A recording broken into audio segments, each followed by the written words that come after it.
Hey, good morning, everybody. It's Robert Phoenix. I'm back again, broadcasting to you from under the tree of knowledge, the tree of life. It is apparently an ash tree. For all of you who have been speculating as to what type of tree, what genus tree this might be, I believe it is a gray ash, if I'm not mistaken, which is appropriate for the phase and stage of my life and my experience. I can relate to the gray ash in many ways. So I'm just going to hang out here and do a little real time babble. There's Justice Moody. Hello. Kestrel in the house. Anna Erickson. Chana Miriam. She made it. Good morning. Judy, you always come up right around the same spot in the chat. You're very consistent, Judy. I have to say you're very consistent. There's Lil Steve Mercer. What's going on, Akaida? Yeah, man, we're going to talk about Melbourne, man. I've been watching the Melbourne stuff. There's my man Mike. What's going on? Laura D in the house. Metamedi. Love Mike's comments over on the YouTube channel. Good to see you, Masaki. It's early there. You must be working away. Renee, today right after the show, I'm calling you Renee. This has happened. I promise you. Soul Speak Frequencies. What's happening? Greetings from Bianca and Rick. Locked out. We're going to talk about Melbourne. We got your back, Melbourne. Uncle Glenn chiming in. There's Ryan, the introspective woodworker. I bet Ryan could do some amazing things with some of the lumber from this ash. I would never cut this tree down, by the way. First of all, it's not my tree anyway. I would never do that. Let me show you the magnificence of this tree here for a moment. Look at this thing. Look at this tree. Isn't this great? Is this great? And just the branches just reach upwards, right? Look at that. I love this tree. I was thinking about maybe doing a show from inside the tree at some point, like maybe right up in here, right up in that area. So let's give you a tour of the backyard. Here's the old South 40 here, right there. You should be able to see it, right? There it is. Just trying to get an even plane right there. And then you can see in the back towards the fence back there. That's where I have my little archery range. There you go. It's a start. There's the right there. That's the Hucklebuck Gym right there. Jim Hucklebuck. I threw it together. There you go. And that's where all the barbecue action takes place. Right there. Oh, yeah. And then you can see the reflection of yours truly. And over here, we got a few herbs growing on the side. You might be able to see those. Quite small, but we're working on it. All right. Let's see. Who do we have here? We got Sure. We got Joe Mama. We got Denise Woolsey. There's Sherry checking in from Manchester. Susie. Natasha Lloyd. There's Darren. What's going on, Darren? I hope you're doing well, brother. I showed off your artwork the other day. I hope you caught that. There's Joan S. Haven't heard about Melbourne. What happened? You're going to get educated about Melbourne this morning. Nancy Farrar. Welcome, Nancy. Remember Jamie Farr? Remember that guy? Do you remember how? Okay, so if you think about it, Jamie Farr always dressed up as a woman on MASH. He was always dressed up as a woman, trying to get out of being in the army. Now, is that a plot device, or were they trying to insert certain ideas into our head? Surreptitiously inserting certain ideas into our heads. DJ MC in the house. I would have a fall garden going. Yes, I will have a fall garden going. And in fact, I have wish I had a bigger backyard. In fact, I have some very interesting news that I want to share with you guys. Carolina in the Pines showing up. John G from the high desert of Nevada.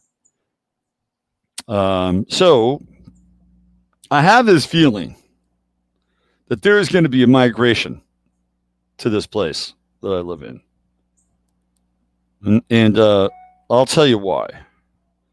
Because The first person who has shown interest in relocating to Texas will actually be landing here, and I mean here at this house in September, and will be staying with me for a month, so till they can find a place on their own. And said person apparently is quite good at gardening, so there's going to be some gardening happening here. And I have a feeling that this will be not be the last person who will arrive here and decide that they want to stay here. Not here in my place, but here in this general vicinity. Because I got to tell you, even though this is a pretty good sized house in some ways, it's not so big on the inside. Like the big parts of the living room and the kitchen is the biggest part of the house. But I'm very particular. I'm a 2.4 projector, so people can stay with me, but not for a very long period of time. I like to walk around naked and play loud music like I did this morning. But that's happening, and I don't think this is going to be the last person. I don't think so. And by the way, I don't do this casually either. I really don't. I screen whoever wants to show up. This person is very earnest. They're actually moving to the hill country and want to establish a life here. So there you go. And the gardening is going to happen. And I'm going to start to plan the garden ahead of time. Robert Stepping Stone Lily launching pad. Yeah. People will be escaping the cities. Dem states. Fredericksburg. They're already getting hit. I'm telling you right now. I see moving trucks every single day here. Every day. Marie Olmstead in the house. What's happening? Miranda Couch. They're the Crimmies. They'll be on this Friday. Along with Stefan Verstappen. He'll be sharing with us the art of being cunning. The cunning arts, which are important in the time of Gemini. True Node. Thor by the door. Oh, for a moment, I thought I was talking about Joe Rogan. He's leaving California. Oh, yeah. I was ahead of the curve. I was ahead of the wave. I got here in 2012, right? So who followed in my wake? Well, let's just count them off. Glenn Beck is in Austin. Joe Rogan is coming. Del Bigtree moved to Austin. Nathan Stoltman. I don't know whatever happened to that guy. He's in Austin. So yeah, it's happening. It's on. This area is expensive and getting more expensive, I will say. But for me, coming from California and coming from Austin, it's still relatively affordable. I know what it's like to pay through the nose. When I was living in Austin, I had a 3-bedroom apartment. My last stop in Austin, I was paying close to $1,800 a month. So this is still a bargain for me. Equicentric, what's happening? Los Angeles coronavirus update. Mayor Eric Garcetti will shut off water and power to any homes to large parties. These mayors need to be put in their place. Let's just say. Tamara Garth is here. I moved out of the city 7 years ago. Yes, indeed. Elon is on his way. Oh, that's right. Elon Musk headed to Austin. Take the good or the bad. Guten Morgen, Donica Rose. How are you? All good places are getting found out. Get ready. I know some secret areas out here that are not necessarily in my neck of the woods, but could be very, very good and still affordable if you decide to relocate to this part of the world. I could actually assist you in that process to some degree. I'm not a moving or relocation service, but I can give you the skinny and the lowdown on the area if you are interested at all. All right. Did Elon capitulate to Trump? Who knows? Elon Musk is a weird dude, man. He's a weird dude. And I'm pretty weird. But he's even weirder than me. Frank Bry. Frank is set. He's got 23 years in North Idaho. Frank, you were way ahead of the curve, brother. Way ahead of the curve. All right, let's get going here. Let's get going. Dear blessed and holy Father, Mother God of the great central sun, with the universal light, which is the light of Yeshua Sananda Emmanuel, we ask not only the highest and best truth, wisdom, and intelligence come through this channel at this time. And as we do so, we invoke, embrace, and lovingly accept the qualities of truth, compassion, wisdom, flexibility, perspective, strength, discernment, patience, empathy, humor, and above all, love. If there is any karmic residue that we do share, may it be cleansed, purified, clarified, and removed from this stream so that we may return to our sovereign selves at the end as we began. So be it. All right. So we had a little bit of a dust up yesterday. There's a bit of a misunderstanding. Now, Joe Mama, a beloved member of Chatlandia,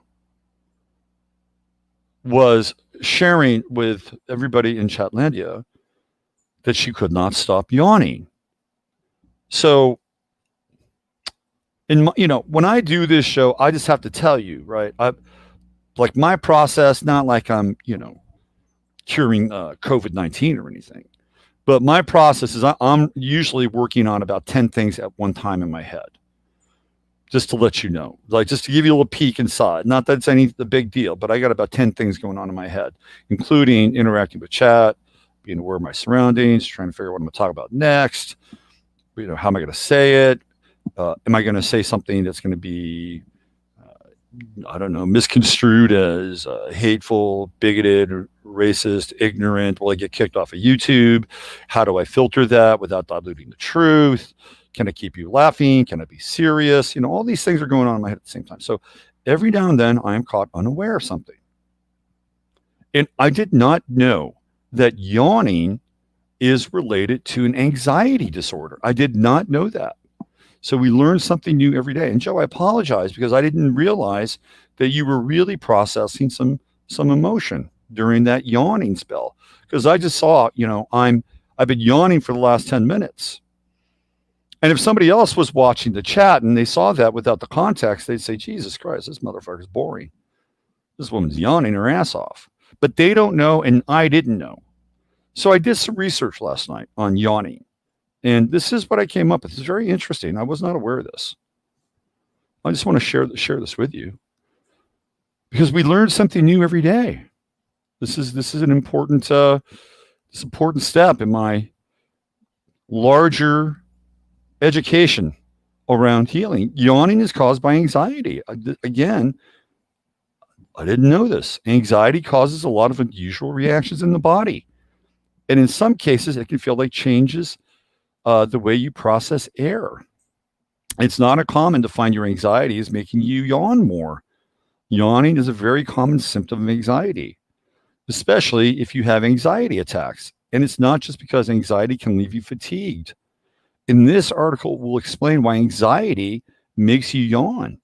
You'll also find out how yawning can actually increase your anxiety. Okay, so if you are yawning a lot, it can actually increase your anxiety. That I didn't know either. So there's this whole, why we yawn. Yawning is a mystery of science, one that is otherwise completely normal. Yawning is most often due to lack of sleep, but in many cases, yawning may be the result of the way your body responds to anxiety, particularly during an anxiety attack. Anxiety yawning, you're breathing during anxiety. So there's a whole, it's kind of a version of hyperventilation, actually. Very interesting. So, there are people when they have these anxiety attacks, they breathe into paper bags. So yawning is another version of this. I did not know that. We have rapid breathing. We have tract breathing, right? And then there are poor habits, and many people, hyperventilation can become a breathing habit. So this is a very interesting article. Now, I happened to take the test because I like taking tests. So I took my anxiety test just to see where I was on the anxiety scale. I took the test. So I think, where are my results? Where are my results of this test? So again, I just want to share with you that yawning is actually a phenomena of people that have anxiety. I did not know this. So apologies, Joe. I wasn't aware of that. I was bringing up some heavy material, and you were definitely probably processing some of that through your yawning. It is a very interesting, very interesting kind of experience there. So I'm going to give you guys the results of my anxiety test. So I scored 17. I'm 17 on anxiety. So let's see. It says here that I have mild anxiety. I wasn't aware of that. I was not aware. A generalized anxiety, a state of continuous apprehension. While you seem well adjusted and well rounded, you have little signs of generalized anxiety, and it seems like you don't dwell on negative thought patterns. You have a clear notion that just worrying about problems is futile. That's true. And you prefer focusing on finding solutions. This is true. Your healthy attitude toward life is likely to provide you with some enjoyable perks, such as having a stable mood and an upbeat personality, and no trouble sleeping. This is generally true.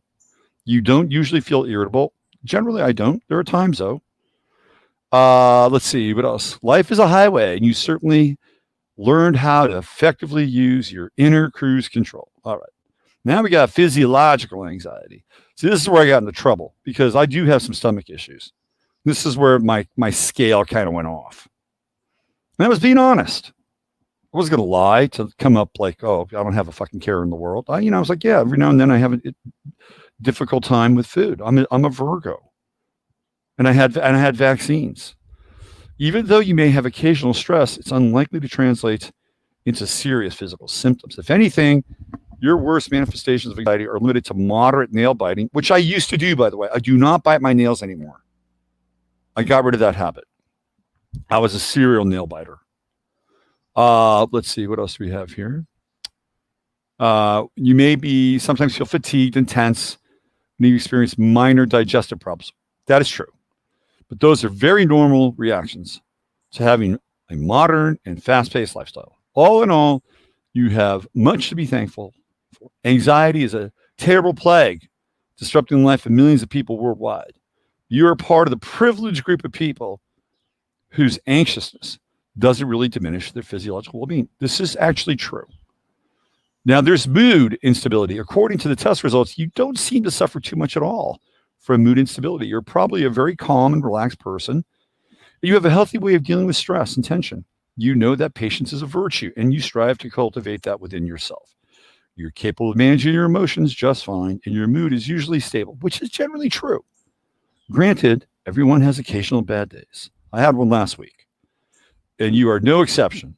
However, you seem to be the kind of person who knows how to take the bad things in life as elegantly as the good things. Now, here comes the existential anxiety. Now, kind of peeking out here. You see that? My existential anxiety is a little high. It seems you're generally a happy person. You're satisfied with your life. You have learned to accept some things beyond your control. You normally see things from a positive perspective. I've been working on that. You feel right walking in your own shoes, and you don't spend too much time dwelling on futile existentialisms. This is true. As far as you're concerned, the point of life is just living and having the most fun while you can. I could have a little more fun. You have a sense of meaning and purpose, and your flashes of anxiety are few and far between. You have good reason to be proud since you're more stable and happy than most people. Now, I'm not sharing this with you because I'm so well adjusted. I took the test, and I was being very honest with the test. Right. So some people have a masochistic tendency, tend to overthink and analyze. I tell you what I do with that is I think about other shit. Right. So I take that kind of thing and I direct it out into the world. Because if I didn't have that, I would probably overthink things, and the masochism level would rise. So, there you go. If you are interested in trying to understand the level of your anxiety, you can do that. There's a test out there for you. So I have mild anxiety. I'm okay with that. I'm okay with that. 17 out of a total 100. So I did learn something about yawning, and thank you, Joe, for bringing that to my attention. And so when I see people yawning or experience serial yawning, you know, I'll ask them, "Are you okay? Are you okay? Are you all right? Are you experiencing or suffering from some form of anxiety? What's going on with you?" So I have become duly enlightened around yawning. There was a time where I did have a series, kind of an event with yawning in my life. This is the one kind of yawning event that comes up for me. I think it was about 19 years old. I think about 19, and I was in junior college. And one of my rituals before I went to class was to get high on the way to my college class.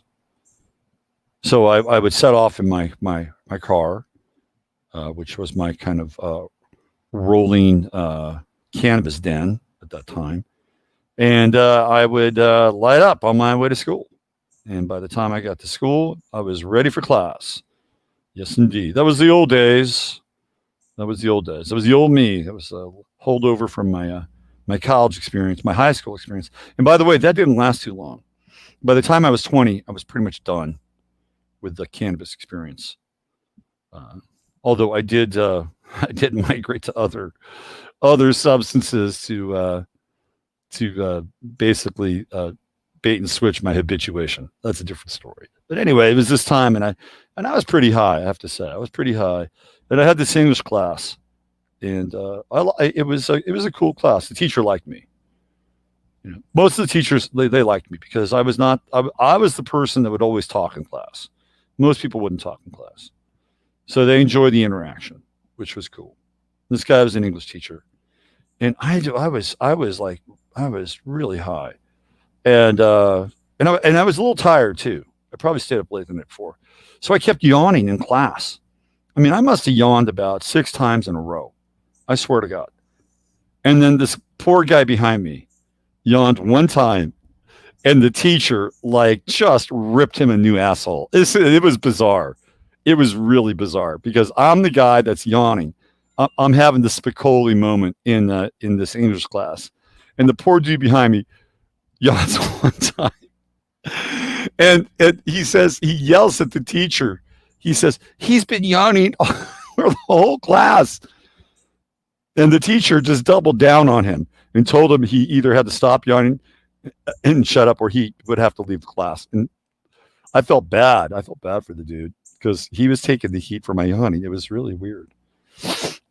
But yeah, that was the only time I've experienced kind of serial yawning. Anyway, we've just all become a bit more aware of how people can process anxiety. Some people process anxiety differently. Some people process it in different kinds of ways. And yawning is apparently one of those ways. So anyway, Joe, again, my apologies. I now have more information and insight into yawning. Okay.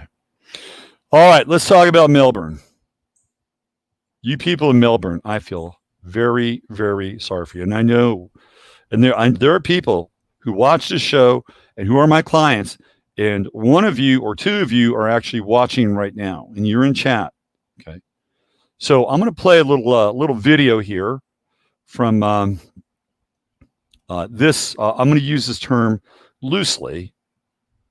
This man, and I'm using the term loosely not because I don't believe he's a man in the traditional sense. I'm sure he has the verifiable equipment to prove that he is a so-called man, but I don't think you could put the word Hugh in front of his name, because only somebody who is non-human could actually have this kind of stance. And when you watch this, you're going to be blown away. You're going to be blown. Your heart is going to go out to our brethren who are literally being locked in a city.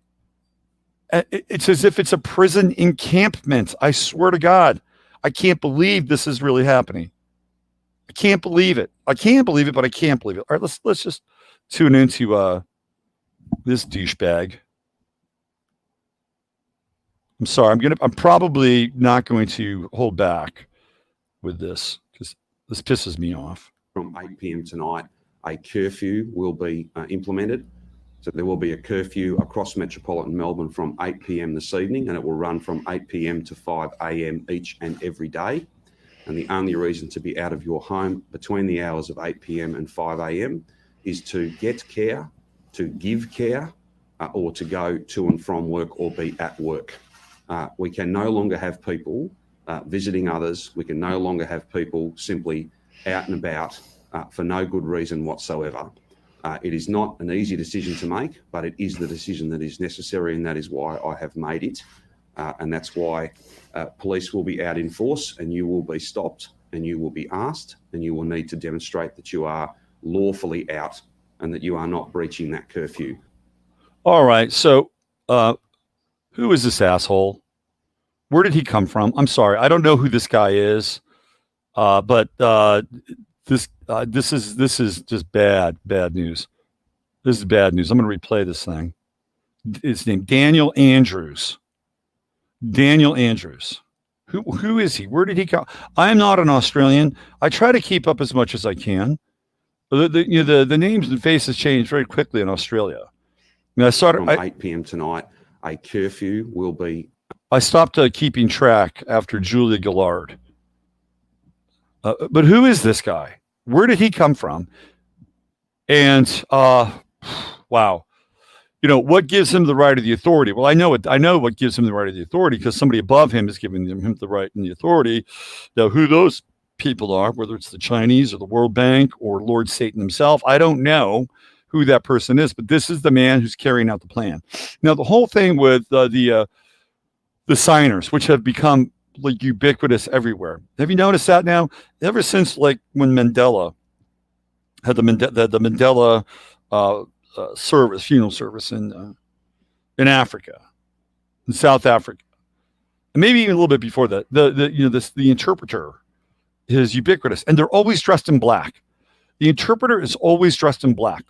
It's almost as if they're the accompaniment of the funeral experience.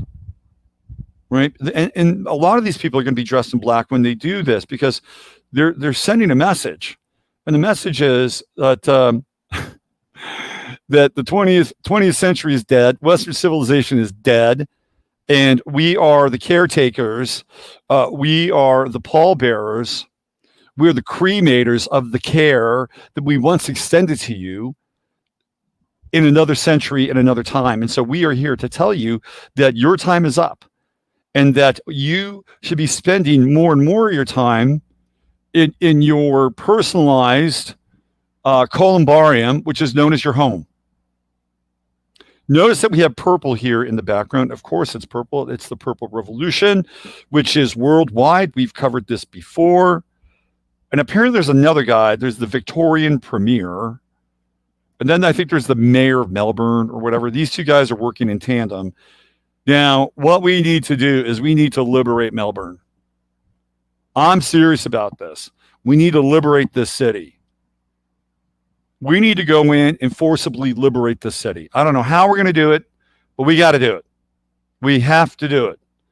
If we could go to Normandy, if we could go to the Falklands, if we could go to Iraq or the mountainous ranges, dangerous, historically arduous, difficult mountain ranges of Afghanistan, we could certainly take Melbourne. We could certainly take Melbourne. Now, if I had unlimited funds, I'm just being straight up with you. If I had a lot of money, I'd be doing something here. I really would be doing something here. I would have a combination of Rambo, the Expendables, you name it. You name it. I would put something together and I would go in there and I would liberate Melbourne if I had the resources, because you people are being put through fucking hell and you don't deserve it. You do not deserve it. And this guy right here, This dude right here, you need to remember that face at some point in your future. That's all I'm saying. That's all I'm saying. You need to remember that face, because what's happening to you in that city is criminal. And I know people in Melbourne, and you are good people. You're good. You don't deserve this at all. You're being punished. You're being punished. This is punitive. Now, what happens is people like Mr. Andrews, they don't have the same punishment. They are part of a different group. There are rules for that group and rules for the other group. And the reason why people get into government is so that at some point they could live by those rules by imposing their rules upon on others. That's why people get involved in government. Ultimately, that's what it's about. It's about power. Now, this man thinks he has power. He has very little power, actually. He's an errand boy.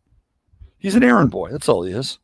He's a grocery clerk errand boy who thinks he has power because he's able to mouth these words and he's able to deliver these edicts. And then there are the police. And I've seen pictures of the police in Melbourne.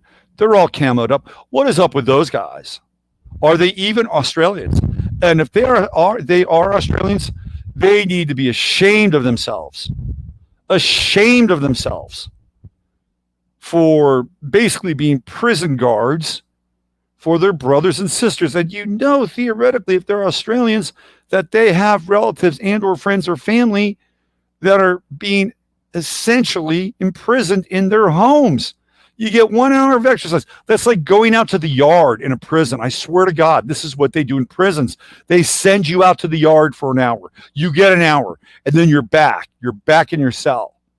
So I don't know who these people are that are roaming the streets of Melbourne enforcing this. Are they really Australian? I don't know. I don't live there. Perhaps one of you good people of Melbourne, in the scant hours of the day that you're allowed to actually go outside and breathe non-recirculated oxygen, also known as fresh air, perhaps you might have a chat with one of these one of these men in camouflage. First of all, see if they sound like they're from Australia. That's number one. I would actually qualify that. Number two, maybe you could have a little chat about why they do what they do. Do they have family? Do they have friends? Do they understand what they're doing? Engage them in some dialogue, right? These are the guys. Like these laws and these rules and these edicts and these orders, they are not enforceable unless those guys are there to enforce them. That's it. If they're not there to enforce them, what is he? He's a eunuch. He's a eunuch. He's probably a eunuch anyway. But he's a eunuch. There is no power. So you got to go talk to those people. You got to talk to those guys walking around in camo. Ask them, engage them. Why are they doing what they're doing? Do they believe in what they're doing? Do they have family? How does their family feel? How do they feel? Engage them, peck away at their humanity. Like everybody in Melbourne, with your 1 hour a day, as these people are walking around in camouflage with walkie-talkies, semi-automatic weapons, your job should be to engage them and to engage them in a dialogue. That's what you should do. Engage them in a dialogue. The best strategy you could have is to somehow tap into their humanity, if indeed they have any humanity at all. The most subversive thing you could do is bond with your prison guards and get your prison guards to understand your predicament. That's about the only thing you can do, okay? The only thing you could do at this point is to turn those guys. Turn them. Bring them something. You know, bring them a sandwich or, you know, a jar of Marmite or something. Marmite's very popular there here. Maybe you can make them a Marmite sandwich. Share it with them. Make sure you're wearing gloves. Do something. Bond with them. Get them on your side if you can. Now, there may be some of them who might not even be from Australia, which I would probably guess that is the case. Some of them might not even be human. Well, that's a whole nother level, isn't it? They may not even be human. Oh, interesting. But I would wager that a number of them are. and a number of them can be reached. So my friends in Melbourne, talk to them, reach out to them, speak with them. And if you do it consistently enough before they hit you with the next level, right? What's the next level? They keep moving the goalposts and the walls keep getting tighter and tighter and tighter and tighter and tighter. I'll tell you what the next level is. The next level is you're not even going to be able to stay in your home. You're going to be going somewhere. Okay? That's the next level. You're going to be going somewhere. I can just see this guy today. I've made the very difficult decision that the residents of Melbourne must evacuate. They must evacuate their homes, their businesses, for the safety of the city and the country and the crown. And we will be evacuating our citizens, our good citizens, out into the middle of fucking nowhere, in the middle of this godforsaken territory, where we mine manganese. And you'll be put to work in the manganese mines. Because guess what? That's the safest place for you. Did you know that manganese can fight and ward off the coronavirus? I'm being a little facetious here, but I'm not, okay? You guys better do something, because it is getting tighter and tighter. Ooh, there's a cool bug down there. Very cool bug. Tighter and tighter. Man, you better start engaging with your prison guards. You better get them on your side. But I'm telling you, if I had resources, if I had big fuck you money, like Jeff Bezos, I wouldn't even say Jeff Bezos money. Like, let's say I had, I don't know, who would be an appropriate kind of level of, reasonable fuck you money? Brad Pitt. Let's say I had Brad Pitt fuck you money. Because Brad Pitt's got some money, right? I'm not even going to get into how he got the money. That's not what we're talking about. I'm not talking about Bezos fuck you. I'm talking about Brad Pitt fuck you money. But if I had that, I'd be doing some. I'd be putting something together. I'd be paratrooping people into your city. Trust me on that. I'd have a plan. You take that city back. I would engineer that for you. But I don't have that kind of fuck you money, so it's on you. And the best thing you can do, my friends in Australia, my friends and clients, my peeps in Melbourne, engage your prison guards. Talk to them, bring them things, win them over. Find out why they do what they do. Ask them if they have family and friends. This is it. You got to do this. He has no power without them. And you have to win them over. We're going to have Stefan Verstappen on tomorrow, and you're going to be all about cunning. This is Gemini. I'm telling you right now, it's Gemini. You cannot embrace these things head on. You can't go head on. That's the Sagittarian way. We're not in that right now. We are into creative subversion, and creative subversion in service of a higher truth, and it does exist. Trust me. So the best way to get to this man right here is to render his security force inert. Humanize them. Engage them. What do you have to lose? Well, you got a lot to lose if you don't. But what do you have to lose at this point? Because unfortunately, what is it, Pine Gap or whatever, when there was that big shooting that took away your guns, you guys don't have any guns. And that's why they're able to do this. They're trying to do this here in the States. De Blasio, also known as Warren Wilhelm, is going to have checkpoints in New York set up all over the place. These mayors are out of control. They're out of control. They're really just the errand boys for the people that are unspooling this new operational program, which is all based on control and all based on you giving your consent to what they're doing. And they've raised the bar so high that if you don't consent, it becomes punitive. And most people are afraid of the punitive aspect, because if you're singled out, of course you'll be punished. Of course. That's why people migrate to the crowd, or they migrate to the herd. They don't want to be singled out. But at some point, you're going to have to break away from the pack. and you're going to have to break away from the pack and the herd, and you can't be alone. You're going to have to be kind of organized about this thing. But before you do that, engage these guys walking around with the sidearms and the camo and the ability to find you and or imprison you. Find out who they are. Humanize them to the best of your ability. Win them over. You got to win them over. Because if you win them over, this man has no power. He has no power anyway. He really doesn't have any power. The only power that he has is to dispense those guys who will be the enforcers of this completely draconian style of life. I feel for you guys. I love you guys. The Australians have a special place in my heart. Truly, everybody does, but I love the Australians. New Zealand, the Kiwis as well. Absolutely. All right, enough preaching on that, but man, it pisses me off. It just really, it gets my goat. It really gets my goat. Wearing a mask can increase anxiety. You're absolutely right. You're absolutely right. So I'm going to play a little video here. I guess this is Anglophile Thursday. I'm going to play you a video that was on E. Michael Jones's Twitter feed. By the way, I'm back on Twitter again. I have a new Twitter persona.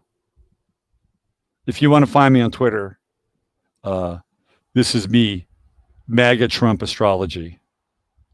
It's a bit of a social experiment to see if I can somehow have steroidal numbers on Twitter by tapping into the Trump meme and truth world. So let me do this. Let me get back into the StreamYard app. And let's get into this very powerful speech by John Waters,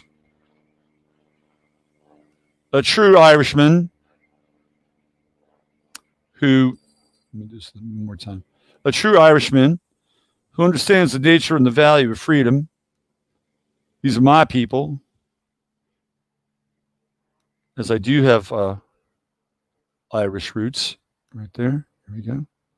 So let's hear what John Waters has to say, because it's an important 1 minute and 39 seconds of undistilled, undiluted truth. And away we go, Mr. Waters. But also think about the fact that at the very height of this alleged pandemic, back in April, there was no talk of compulsory masks. No. In all of May, when the figures were dying away to nothing, there was no talk of compulsory masks. In June, when there were no cases virtually at all, there was no talk of compulsory masks. Now, when it's all but disappeared, it's gone. They are now bringing in compulsory masks. And the reason for that is they need visible evidence of terror.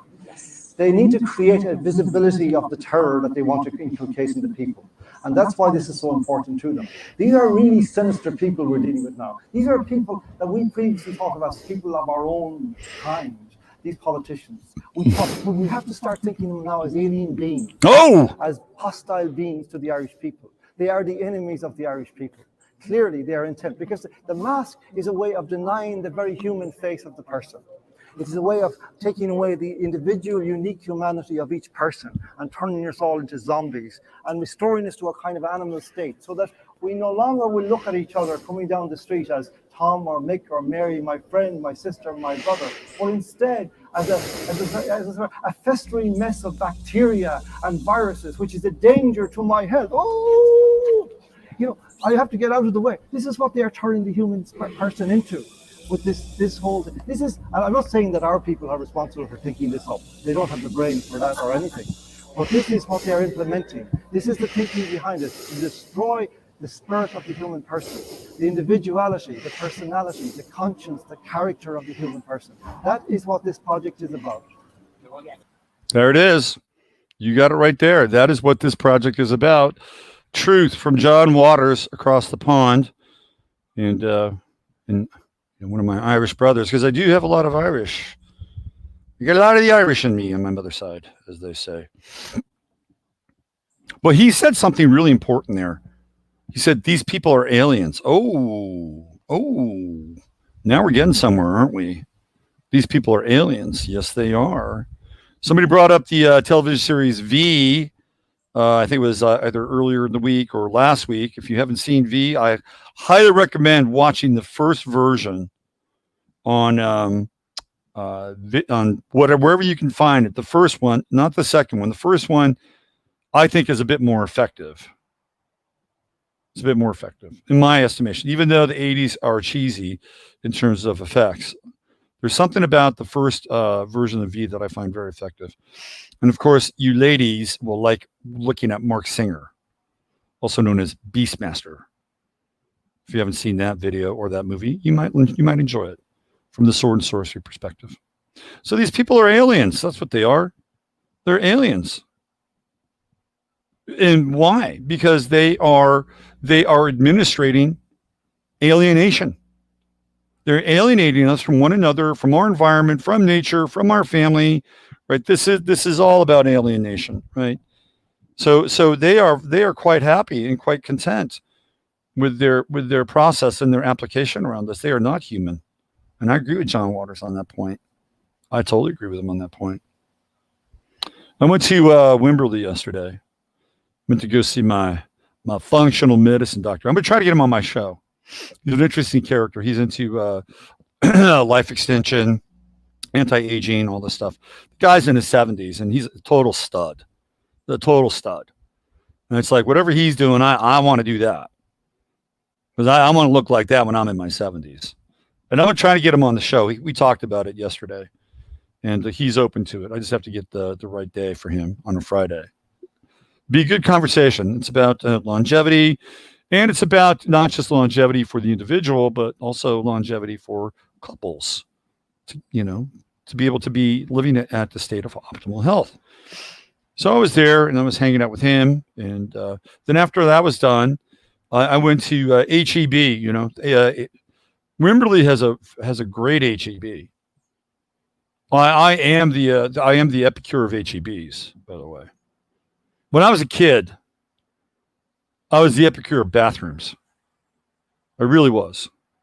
I would go to the bathroom and I'd give my parents a review in the bathroom. It's got to be the Virgo in me. And I was about 4 or 5, maybe 6. I was like the Roger Ebert of bathrooms at about 5 or 6. I remember one time I encountered a really nice bathroom. Boy, I was so psyched. I couldn't wait to tell my parents about what a nice bathroom. I just went into.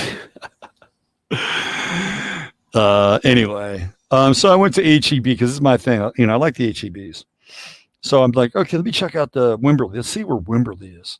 Is there any resistance? Hey, what's going on? What's going on? Another bug there.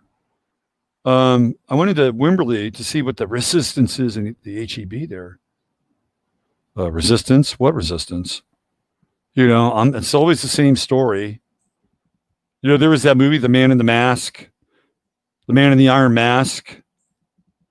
My movie is The Man Without the Mask. The man with the ironic no mask. Like, that's me. That's my story everywhere I go now. It's bizarre. I'm thinking, oh, well, maybe Wimberley would be a little bit different. There's a lot of artists that live in Wimberley. I go into HEB, and there I am. I'm the only guy without a mask. I walk over. I'm looking for HEB. It has a really nice turkey salad with cranberries and pecans. See, I'm learning how to say pecan in a Texas sort of way. California, we call them pecans. But I have been reprimanded many times about the correct pronunciation of the pecan. So I was there to get their turkey salad with cranberry and pecan, which is quite good. So I couldn't really locate it. So I asked the young man behind the mask if he could direct me to where this delicious turkey salad is. And the vibe was weird, It was a weird vibe. It was like, oh, shit, I don't know what to do. The guy doesn't have a mask on. So he kind of pointed me. He pointed me in the direction. So I got my turkey salad and a few other things, an apple, some coconut water, and every person in the place is wearing a mask. except me. I was like, what's going on here? What is going? This is a small town, or they could probably run. They could probably run their town any way they wanted to, but they're also compliant. I have to say, I'm a little disappointed in Texans. I really am. You know, I'm a guy that was born in France, raised in California, and I feel like I'm more Texan than a lot of these Texans. And don't get me wrong, I respect these people because they're nice people, and if you treat them well and treat them kind, they'll be really good people, and you'll get along with them. I wouldn't necessarily call Texans overly friendly. Let's be clear about that. I wouldn't call them overly friendly. Like nobody said, hey, come on over. Come barbecue at my place. Come barbecue at my house. With the exception of a few people.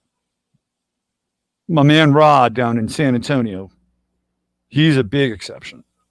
Big exception. My man Charlie up north, North Austin, Cedar Park, he's another exception. Those are two Texans.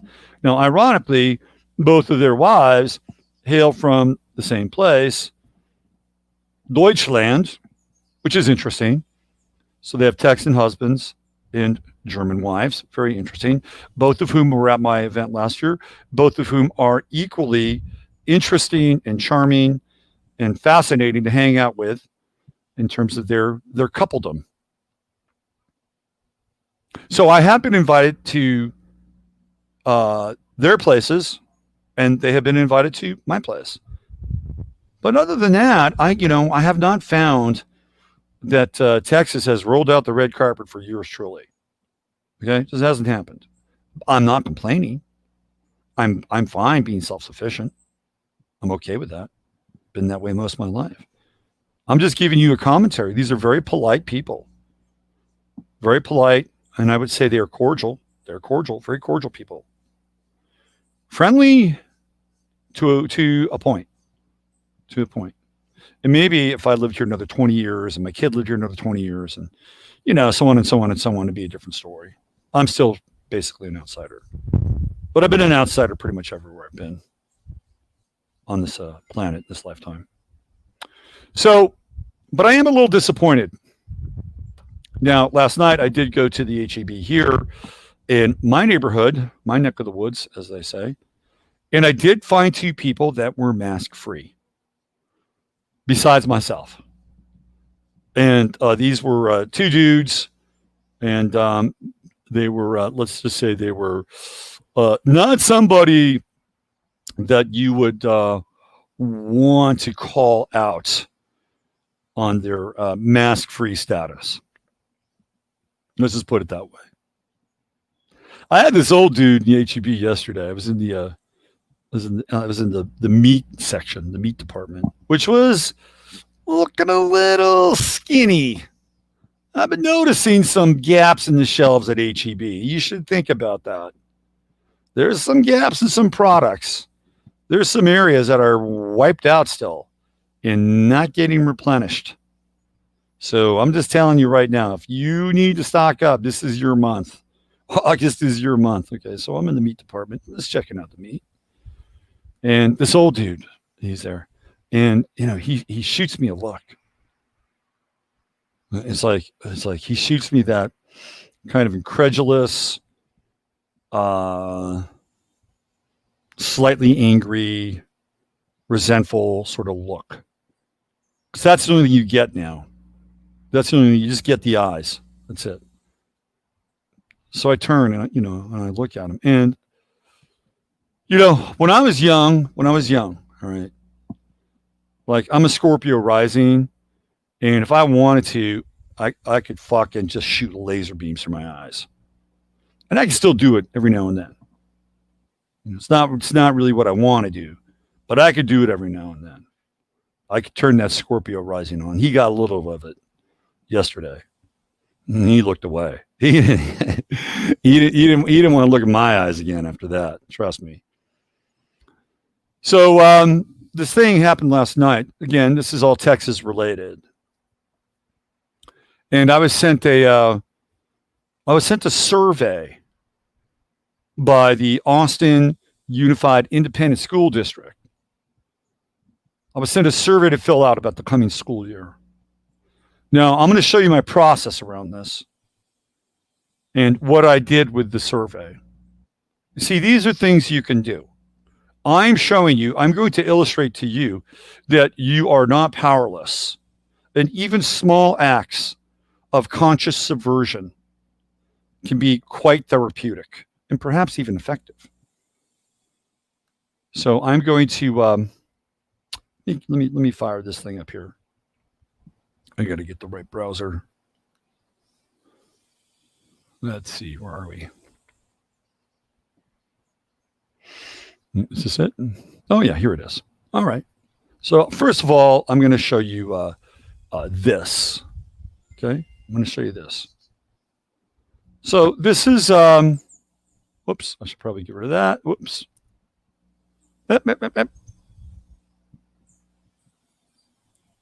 So this, right, this is what I was supposed to check into. I don't know my kid's ID number. Unable to log in using the provided student ID number. Well, where is that ID number? I couldn't find it. Oh, look, we got a bunch of different languages now, too. Look at this. This just enlightened right here.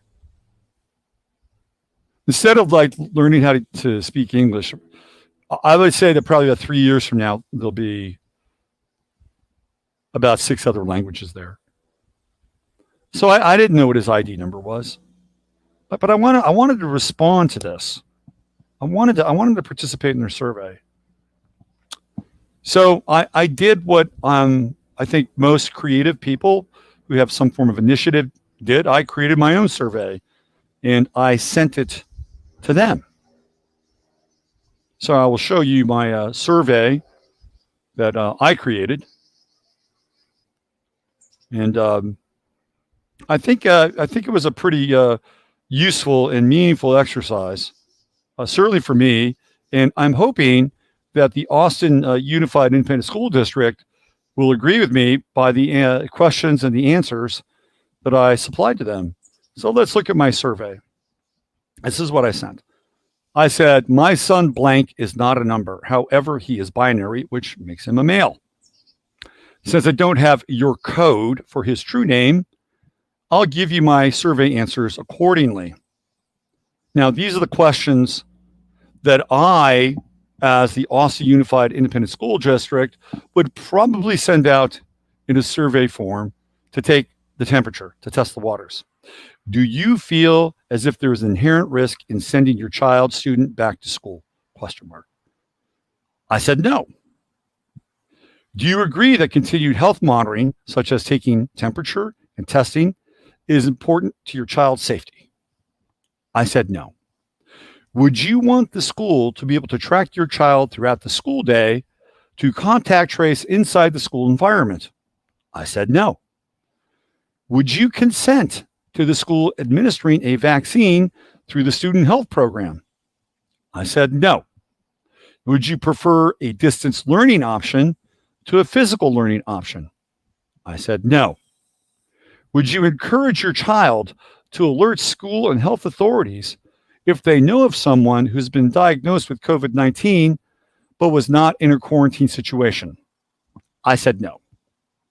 Do you think this is an overreaction on the part of school and public health authority? In capital letters, I said yes.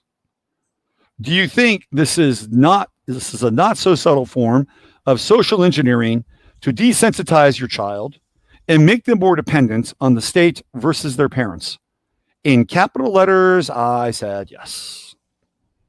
If you had the support system to homeschool your child outside of the distance learning curriculum, would you choose that option? And I said, absolutely. Thank you for taking the time to fill out our survey. You see, sometimes the blow against the system is as simple as doing something like that.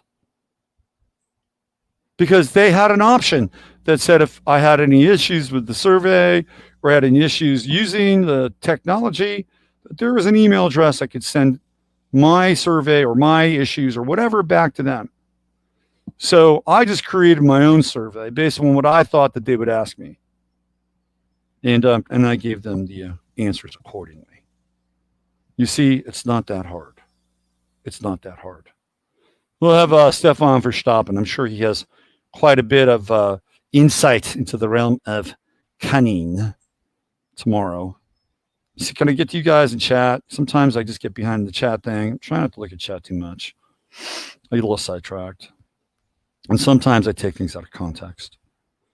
Yeah, so I'm not going to be able to get to chat. It's probably not a bad thing. Let's see.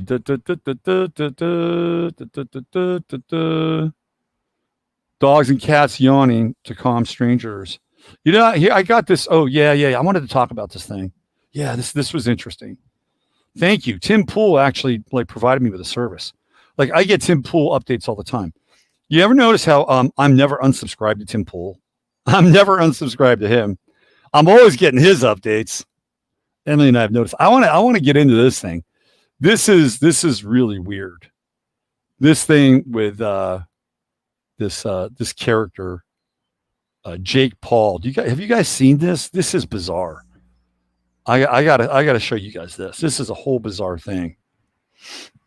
This is so strange. This is okay. I got to get into this. This came up last night. Now, if you're not familiar with Jake Paul, he and his brother Logan are YouTube stars.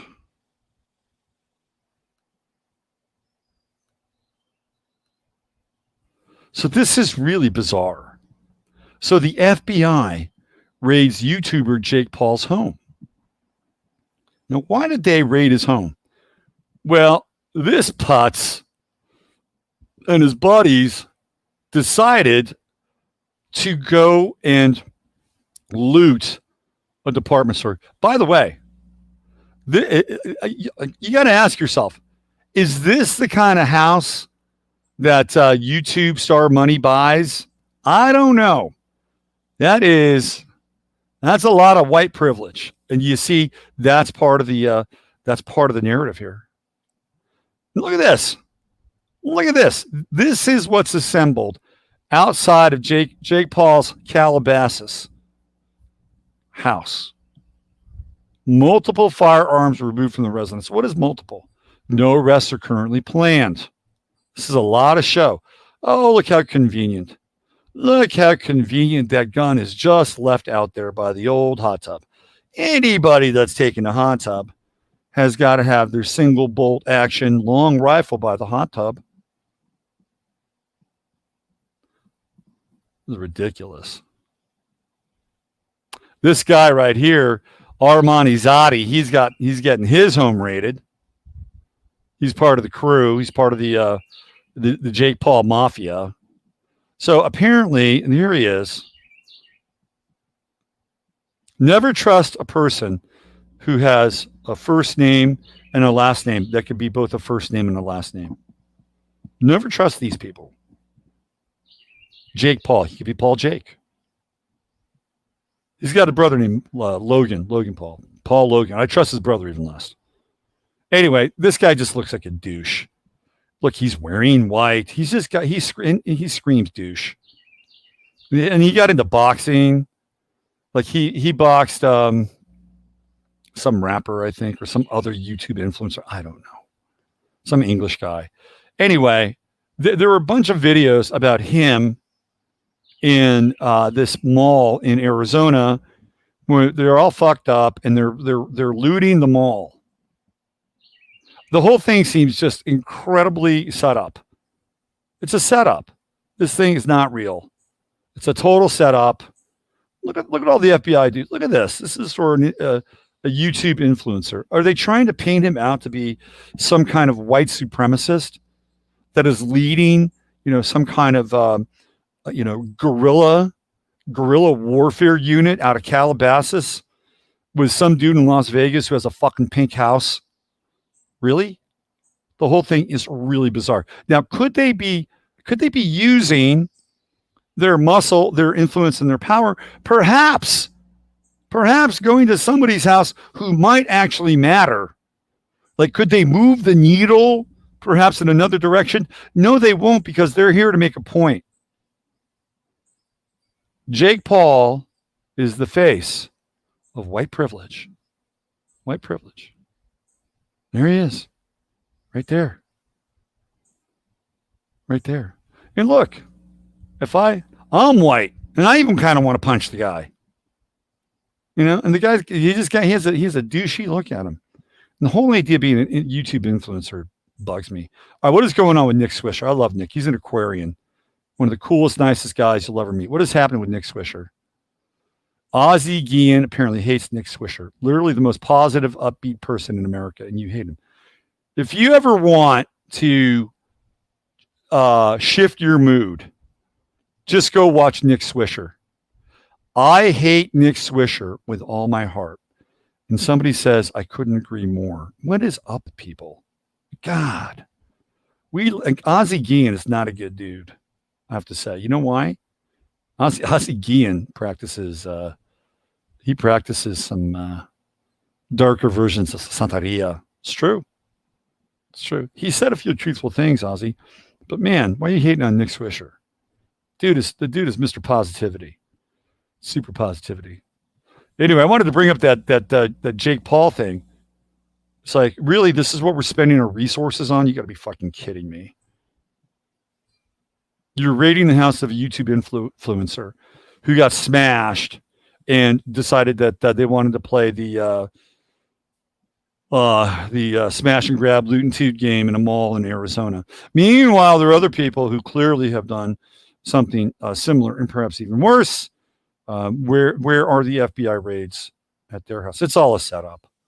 And I wouldn't be surprised if Jake Paul is in on the setup. Wouldn't be surprised at all. It's like, here, you play this role, you play this part. You could be the Timothy McVeigh of the YouTube influencers, and you get to keep your shit. Just go take a knee somewhere. Maybe we'll have where is he's in Calabasas? So maybe when the Rams play at their new stadium, he can go take a knee. And you can have his moment of contrition.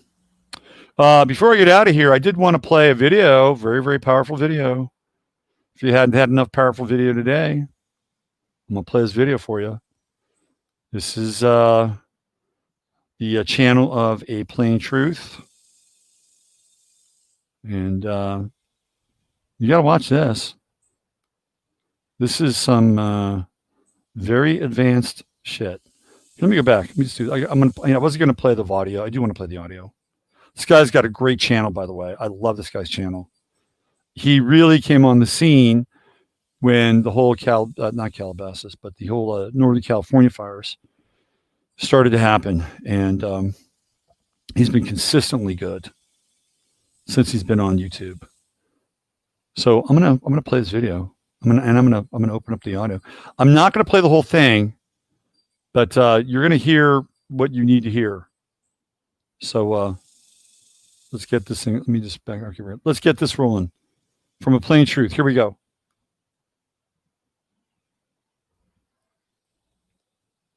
The death toll has risen overnight. In that massive explosion in Beirut, the death toll has climbed to more than 100 people. This morning, it's said to be the most powerful blast ever seen in a city that was nearly destroyed in a 15-year civil war. Officials believe thousands of tons of ammonium nitrate, a fertilizer chemical often used in bombs, was detonated by a burning warehouse full of fireworks. Charlie D'Agata has new information on the explosion. Charlie, those images out of Beirut are just devastating. So again, that's the story, a civil war, you know, they put that in there. No, Israel.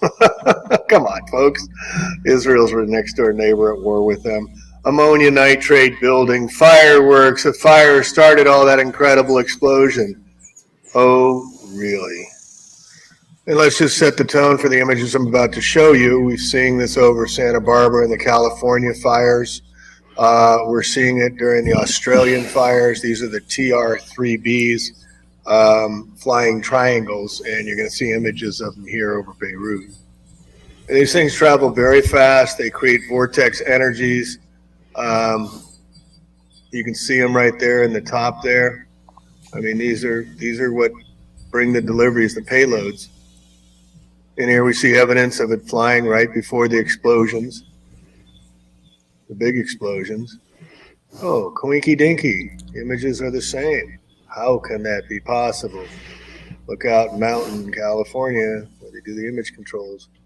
But that definitely was a blast. That's a major, look at that hole in the ground. Were they testing a new device? Was there some facility there they wanted blown up? Was there really bomb fertilizer in there? Ammonia nitrate's what they used in the World War I. And then after all the ammonia nitrate bomb making material came back to the United States after World War I, they injected it with natural gas called the Haber-Bosch process and made super fertilizer. And with that super fertilizer, they were able to grow more food, and that accelerated the population growth. A little sidebar. Oh, by the way, the Rothschilds had a little bank in Beirut. Kind of interesting. Did that get blown up? And here we can see the sequential. You see the little spark down there of the fire, and then you see this. This is the accelerant. This is the one that causes the igniter. They get the fire going and they ignite it, and kaboom! Look at the dome, folks. Look at the dome. I mean, massive explosion. Were they testing off one of their devices? Is this one of their doomsdays they want us to see? And it's not just going on in Beirut. Check this out.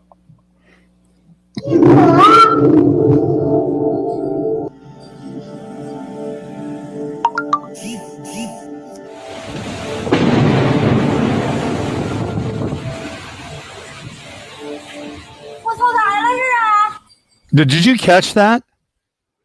Did you just see what happened? That building was just eviscerated. I'm going to play that again. This to me, this is just absolutely mind-blowing. Now, they say that there was a lightning strike that hit here. Watch one this. Of their devices? Is this one of their doomsdays they want us to see? And it's not just going on in Beirut. Check this out.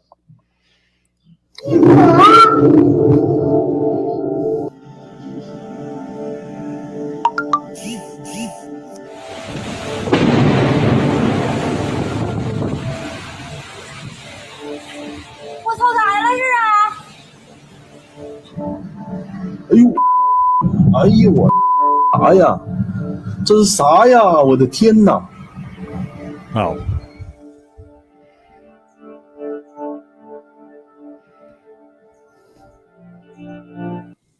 So definitely death machines being flown over, and all that we're just being attacked in many different ways, but we need to bring this stuff to light so we understand and know what's going on. And again, these are high technology devices they've had for quite some time. And I'll leave you with this video I did a year and a half ago on the TR-3Bs that were spotted and what they're really about and how they deliver their payloads. On the drones in the sky, the demon drones. Hey folks, welcome to another video from A Plain Truth and questioning everything to find truth. Who is in our skies has opened up a big can of worms about the cloaking devices and whatnot used up in the sky with the demonic drones that are up there that appear to be everywhere and have been there for quite some time. He's been commenting in the comment section of the previous video, which went extensively into his work. I'm talking about Mr. Gautreaux, if I'm pronouncing it right, Sean. And he's showing how there's ships hidden behind clouds and these cloud-making devices. Now we have a video that just surfaced the other day from a flight from Greece. People took pictures of the camera, which we're going to show you in a little bit, which apparently shows one of these motherships, and it shows how it's vertical, how it's risen above the clouds. They're clearly stunned as to what they're seeing. They have no idea what it is they're seeing, but I believe this video is showing conclusively what Mr. Gautreaux's work has been showing us as well, and now we have live footage coming up here of this mothership that can be as big as 200 feet long. You tell me, but take a look at this, and if this isn't conclusive evidence, I don't really know what is. But it shows the ship going vertical or near vertical in the sky, which would be the cloud dispersing agents as they do it. So let's take a look at this video and leave the comments of what you think it is in the comment section. Thanks for listening. Plain Truth out.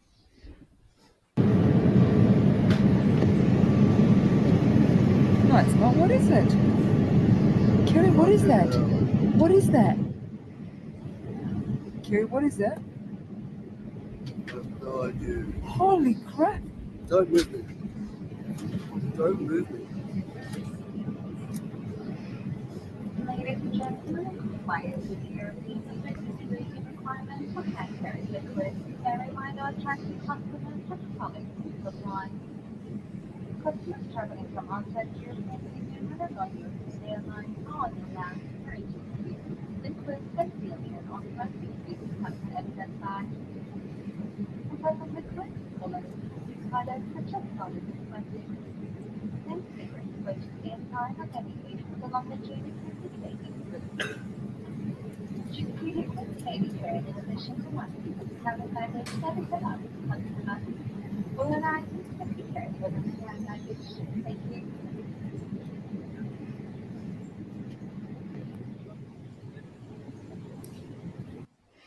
Okay, so wow, that is a show in and of itself, because if we are dealing with that kind of technology, which we most assuredly are, the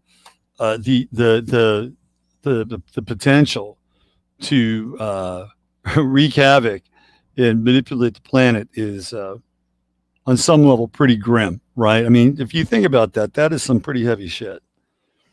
And that's what they're showing us too. That is what they're showing us. That's like probably about maybe 2/3 of the way up on their tech. But this is something that's really important and has to be discussed, because what we're witnessing is something very similar to the effects that we've seen in the videos of John Levi and Martin Liedtke and the Tartarians about the resets and how these structures are eviscerated or melted, and usually from the top down. And this is what we're witnessing now.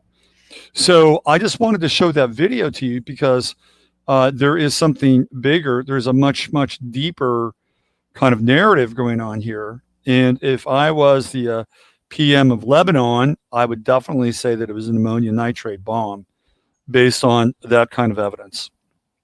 That is fairly high-tech stuff.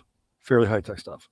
And so when you have that, and then you look at this guy, Daniel Andrews from Australia, you know, why do you think he's actually giving out those marching orders? Do the math on that.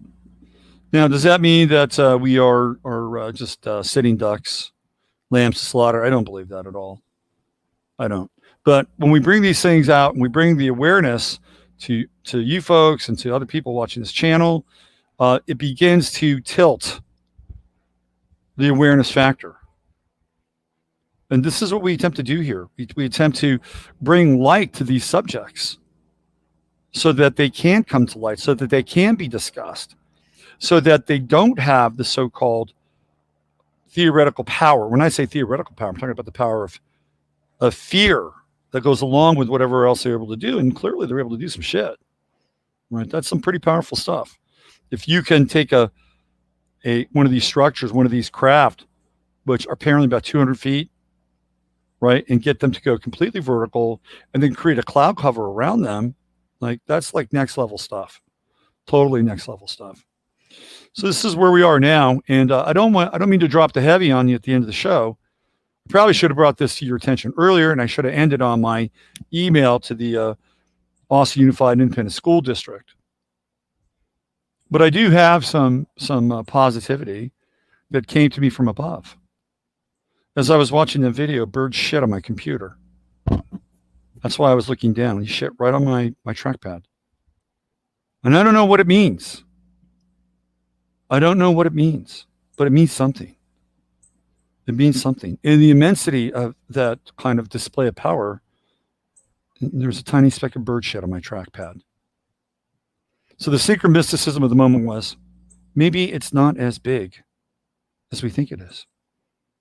I mean, the bird didn't shit on my glasses, didn't shit on my nose. I'm sure somebody would have said, too bad. It was right there on my trackpad, and I wiped it off. It was a modicum of shit. So if there's a message in there, it's like, you know what? A little bird shit will fall into your life. You just wipe it away. Fresh slate, clean trackpad, move on. That's the attitude. That's the attitude I'm adopting today. All right, my friends in Australia, go out and make some friends with some of those guys who are your prison wards. Right? Go make friends with your prison guards. Get to know them. Be spiritually subversive. Get them on your side. That's the best thing to do. Just like I'm going to try to do that with my fellow Texans here, to get on their side, to get them on my side, although I definitely have an uphill climb. All right, use your head in order to discern what's real, your heart to sit on what's possible. I want to thank Plain Truth for providing that video. I'll put a link in the show page so you can actually see that and pass that along to your friends. And please pass this show along. Subscribe, hit like, do all those things. And I'll have more news on my website later today about many things that you're interested in. Thank you very much. God bless. Use your head in order to discern what's real. Your heart to stay open to what's possible. I'm Robert Phoenix, broadcasting to you live from the Hill Country. Tomorrow we have Stefan Verstappen, the Crimmies, and maybe a guest appearance from the newly christened Road Warrior himself. A guest appearance. A mystery guest. Take good care, everyone. Bye for now.